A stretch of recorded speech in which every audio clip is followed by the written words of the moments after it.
Вот такой вот компакт-проектор. Это компактный проектор Wavshao A18. Я не знаю, как его китайцы называют, Wavshao. Я не знаю, ну, я читаю Wavshao A18. Full HD проектор с хорошей яркостью. Какой именно яркостью? 600 ANSI они заявляют.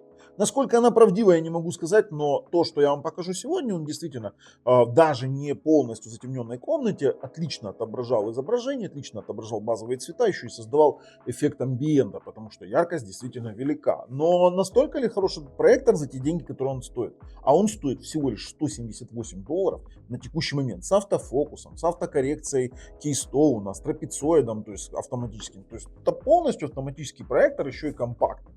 За $178. Full HD. Давайте разберемся в этом обзоре на канале Технозон. Поехали.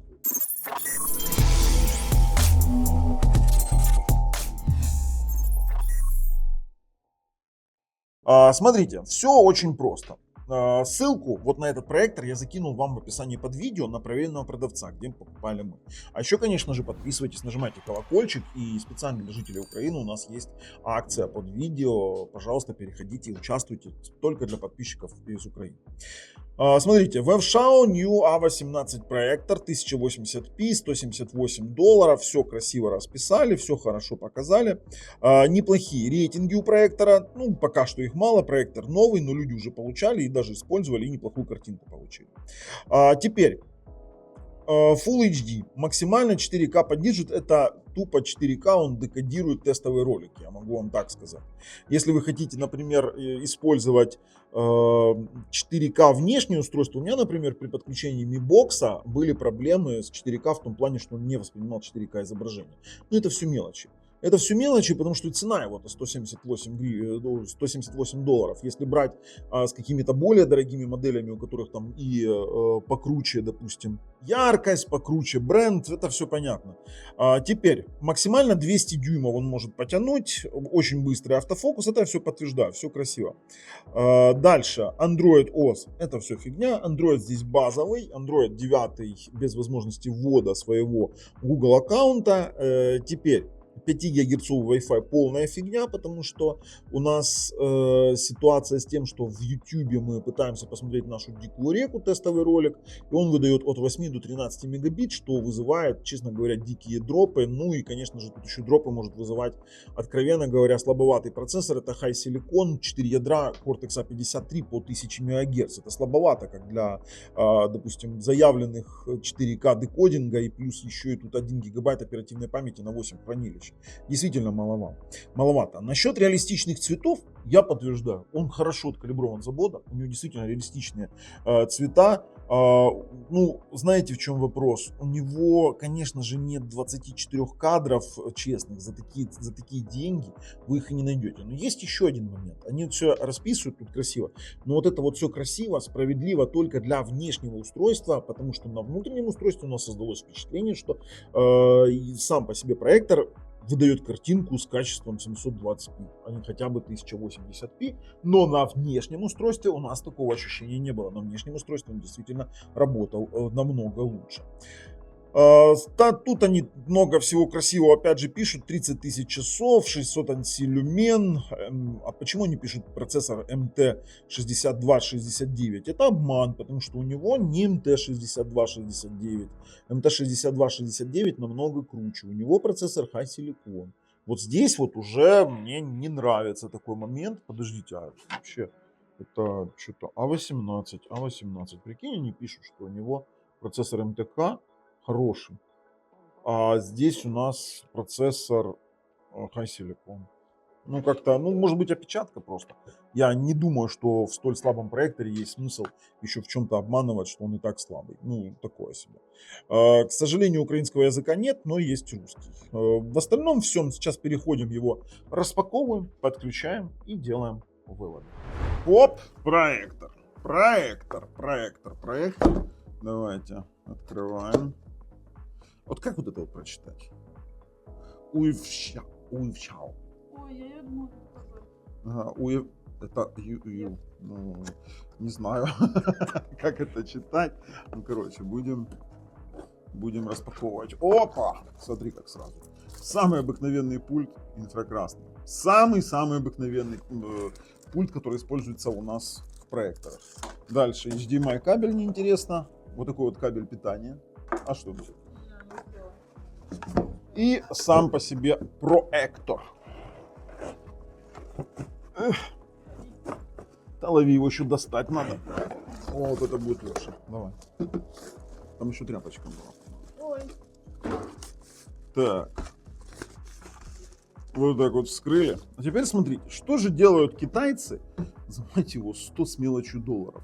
У нас есть, смотрите, есть камера для регулировки автоматической. У нас есть вот такая вот линза утопленная, кстати, с автофокусом, либо с электронным. Сейчас будем проверять. Также у нас есть навигация обыкновенная по меню с кнопкой назад и кнопкой выключения. Больше ничего здесь нет. Видны диффузоры охлаждения. Кстати, пылевой фильтр у нас достается. Вот, пожалуйста, да, легко достается. Также у нас есть регулировочный винт угла наклона. Пожалуйста, работает это все дело. И, конечно же, у нас сзади есть два HDMI порта, есть инфракрасный порт, два USB-шечки и наушники. Все, больше ничего здесь нет. Я советую уже, наверное, нам собрать наши манатки и идти его тестировать. Смотрите, главное меню абсолютно идентичное другим проекторам, ничего примечательного нет, и есть какие-то вкладки видео, приложения, музыки. Из приложений мы сразу видим, тут у нас есть и YouTube, и черный Netflix, никакой сертификации, поэтому о каком-то качестве говорить тяжело, но что-то здесь посмотреть да можно. Если мы пойдем в приложение, мы здесь даже увидим Google Chrome и Miracast и тому подобные штуки. Смотрите, мы переходим, у нас есть Bluetooth колонка, кстати, Bluetooth колонка прикольная, и есть у нас даже App Store, который тут магазин приложений для этого проектора. В самих настройках ввести свой аккаунт нам не дает, свой аккаунт Google, но что-то мы там можем. Давайте посмотрим, что мы можем установить. Можем установить различные фильмовые приложения, в основном они взломанные. Из официальных у нас только Chromecast, YouTube, не Chromecast, а Google Chrome. И больше ничего нету, кстати, видели? То есть, ну вообще как-то вот совсем печально. А ну, игры. Что за игры? Ох ты, даже какой-то Tokyo Drift и какие-то очень жутко старые игры. А ну, видео. Какие? Ага, VLC. Смотрите, для того, чтобы проигрывать многие фильмы, у которых есть, например, AC3 дорожка или ну, тот же самый Dolby Digital, то, само собой, вам понадобится либо MX Media Player, либо VLC. Без них вы ничего не получите. У вас будет писать неподдерживаемый звук, неподдерживаемая звуковая дорожка. Сейчас мы загрузим VLC и пойдем дальше. С VLC все понятно, маркет у нас сугубо номинальная вещь. А ну давайте Miracast мне интересен. Сейчас попробуем закастить туда экран. Miracast здесь не путайте с Google Chromecast. Здесь самый простой именно зеркалирование экрана. Нажимаем трансляцию, ждем. New Link 882B. Нужно, чтобы еще ваш смартфон поддерживал этот Miracast. Пожалуйста, мой смартфон замирокастило. За Miracast отдельное спасибо, но задержка достаточно большая, поэтому со смартфона играть не получится. Хотя киношки вполне возможно посмотреть. К тому же у нас есть iOS Cast, то есть можно и с Android Miracastить, кастить, и с iOS. С этим тоже вроде бы проблем нет, такое на базовом уровне все реализовано. Идем в настроечки. Да ну что ты будешь делать? Этот пульт инфракрасный, он очень-очень тормознутый, поэтому советую подключать USB. Идем в настроечки и сразу вот в настройках мы видим у вас настройка Wi-Fi, Bluetooth, настройка языка, настройки приложения. Все это фигня, потому что на самом деле это не полноценный Android без ввода аккаунта. Есть у нас режимы проецирования различные, как мы видим. Есть у нас автоматическая коррекция трапеции и автоматический фокус. Также у нас есть ручной фокус, цифровое увеличение, настройка коррекции. Это у нас точечная есть. Автоматическое преодоление препятствий. А ну-ка. Работает она, видно, только при трогании проектора. Ну вот видите, автоматическое преодоление препятствий пока что не сработало. То есть это нужно, чтобы шевельнулся проектор. И потом уже чего-то делалось. То есть в любом случае, если есть препятствие, вам в любом случае нужно шевелить этот самый проект. Давайте мы рассмотрим с вами в файловом менеджере качество изображения этого самого проектора, потому что это одна из тех составляющих, с которыми мы, в принципе, столкнулись именно по этому проектору. Нас удивило то, что у нас есть базовая калибровка, и в базовой калибровке мы видим достаточно хорошо откалиброванную яркость и контраст. И контраст, и яркость у них действительно четкие, то есть нормально откалиброваны. Если мы нажмем с вами на настроечки, ну давайте попробуем, возможно ли калибровка у нас здесь прямо на месте. Блин, в самом просмотрщике картинок нам не дает вызвать менюшку, слушай. А это выбор источников, нет, не то. О, вот это прикол, Нет, сейчас потом в плеере видео попробуем, но мы здесь не можем вообще ничего регулировать, прикинь. Ну да, такое себе. Но по цветам он откалиброван. Хорошо, девушки выглядят достаточно естественно. И тут у нас начинаются вопросы. Цвета, в принципе, по цветам вообще вопросов нет. У нас студия, вот я сейчас, когда выведу какое-то тестовое изображение по контрасту и яркости, я покажу вам заливку нашей студии. Кстати, базовые цвета действительно неплохо отображает. У нас сейчас освещение, о, черный какой, смотри. Да. Смотрите, я вам сейчас сниму небольшой сэмпл видео. Вот сейчас наша студия. Леночка, если хочешь, прячься. То есть у нас сейчас заливка не на 100% темное помещение, у нас хорошее освещение есть. То есть, и, кстати, когда мы меняем цвета базовые, смотрите, у нас яркость действительно его хороша, то есть у нас дает оттенок на стены, то есть яркость действительно достаточно сильная. То есть создается такой ambient эффект при его неплохой яркости. Видите? То есть у нас такой на стены ambient эффект идет. Нормально, нормально, с этим нормально. А вот что у нас вызвало вопросы, слушайте, градиенты все видны, вот прям четко откалиброваны. Смотри, Лен, все квадраты, то есть он в цветах откалиброван абсолютно правильно и в яркости, и в контрасте. То есть здесь вопросов нет. И здесь вопросов нет в яркостно-контрастном анализе, и в базовых цветах. Но как только мы доходим до какой-то детализованных сцен, кстати, тоже в этом яркостно-контрастном анализе, в сером цвете, в синем, в зеленом и красном тоже идеально показывающие квадраты. А вот тут мы доходим до паттернов, которые нам показывают какие-то сеточки. И тут у нас есть вопрос. Во-первых, есть эффект линзирования. В принципе, данный эффект есть на всех линзированных проекторах, но у нас возник вопрос не к самому эффекту линзирования. Мы думали, что это ярко выраженный эффект линзирования, но нет, у нас стало подозрение, что это Full HD проектор. То есть наша лесенка смазанная, то есть мы не видим, Лен, покажи пальчиком, где у нас должна быть четкая линия на кругу, вот на большой круг покажи, там ты видишь лесенку хорошо или она... Да, а на маленьком они смазанные? Нечеткие. И точки под бурош надписью, там тоже они, получаются, нечеткие точки, да, они как плям. Да, то есть вот в чем вопрос. У нас есть, да не уходи, потому что там сейчас есть вопросы, я буду тебя просить показать. У нас есть подозрение, что данный проектор не является Full HD. Я не утверждаю, что он не Full HD, потому что пропусков пикселей как таковых нет. Но, допустим, те же самые веточки, они у нас не имеют ярко выраженную лесенку, ярко выраженные переходы. Они тоже смазанные, как на HD матрице. Но она чуть-чуть. Тут в основном, это ж не значит, что она где-то не будет, эта лесенка, появляться. И у девочки тоже поры на коже не видны. Вот в чем вопрос. То есть она сильно замалеванная. Это неплохо отображается все неплохо. И птица отлично отображается. Но у меня есть подозрение, вот особенно мы сейчас покажем, есть такие тестовые картинки. Это колечки? Нет, серого не продавала, и А ну вот здесь вот. что такое, знаешь, что среднее... Через 2, да, оно идет? Да. Вот сфотографируй, пожалуйста, эту картинку. На тебе фотоаппарат, потому что они должны быть все различимы. А они, получается, идут 2 через 3, через 4. То есть у нас есть какое-то... То То есть у нас, по сути, и вот здесь вот тоже видно, да? Да, да. А ну вот эту сфотографирую тоже картинку. То есть у нас есть вопросы по данному проектору, есть подозрения.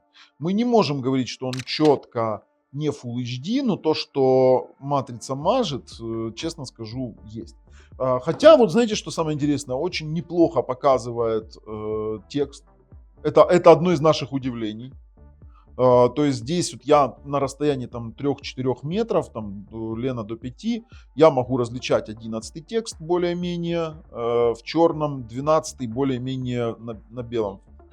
Ой, 12, значит все. Тест не пройден. Все понятно, это 12. Все, я уже ни хрена его не различаю, значит 14. В принципе, для несложных презентаций, ненасыщенной графикой пойдет. Вот здесь вот я уже 12 точно не вижу. 14 вижу более-менее. И то он меня мажет в 16. Для презентации пойдет. Курьер вообще не виден ни хрена. Ну, 20, ну, извини меня. Короче, у нас есть реальные подозрения, мы это высказали. По цветам вопросов нет. Знаете, почему еще подозрения? Лен, а ну сможешь сейчас на базовой картинке сфотографировать вот эти вот точечки? Они видны на цветах? Надо пробовать. Но там я вам расскажу. Дело в том, что ситуация в том, что на самих цветах видны точечки, как пропуск точек. Пробую сфотографировать. Не будет? Ну, с фото приблизим, посмотрим. Да не, ну мы такое можем не словить. А нет, Леша приблизит. Леш, приблизишь тоже. Там вот оно видно, как грязное изображение, то есть пропуск точек есть. То есть вот в этом мы как бы тоже уверены, что есть какой-то пропуск точек. Хорошо, давайте мы с вами потестируем. Вообще началось с чего? Когда мы начали тестировать LG Барселону, тестовый ролик. То есть то, что он воспроизводит здесь какие-то видео, это факт. То есть там LG Барселона включаем, давайте там. Но у нас, звук. Кстати, по поводу звука, звук реально достойный. То есть это вот у нас сейчас добавляем, звук реально классный. Да? Да. То есть звук громкий, очень медленно добавляется громкость. По звуку вопросов нет. Звук как у такого ниже среднего бюджетного телевизора.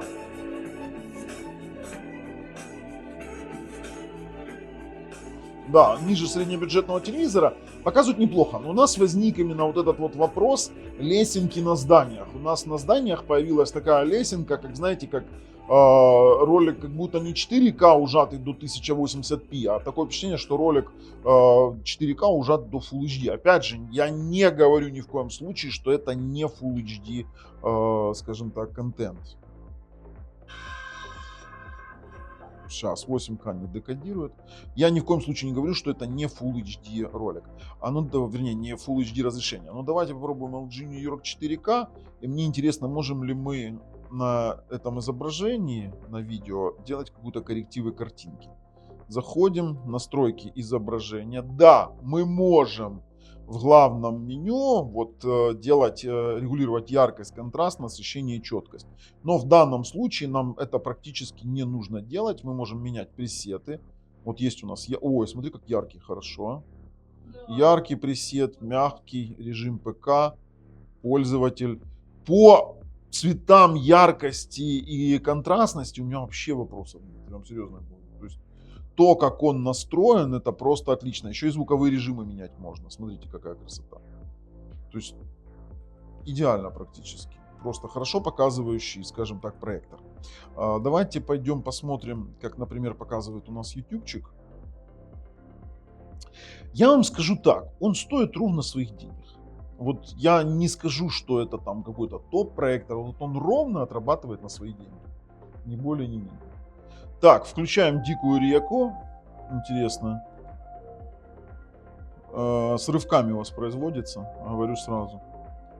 То есть вот то, что я всем говорю, что проектор это для внешнего воспроизведения, для внешних устройств. И то это 1080p 60 Гц. Начал тормозить пульт. Сейчас включим статистику. И у нас дропы. У нас стабильные дропы больше 10%. О, да, больше 10%.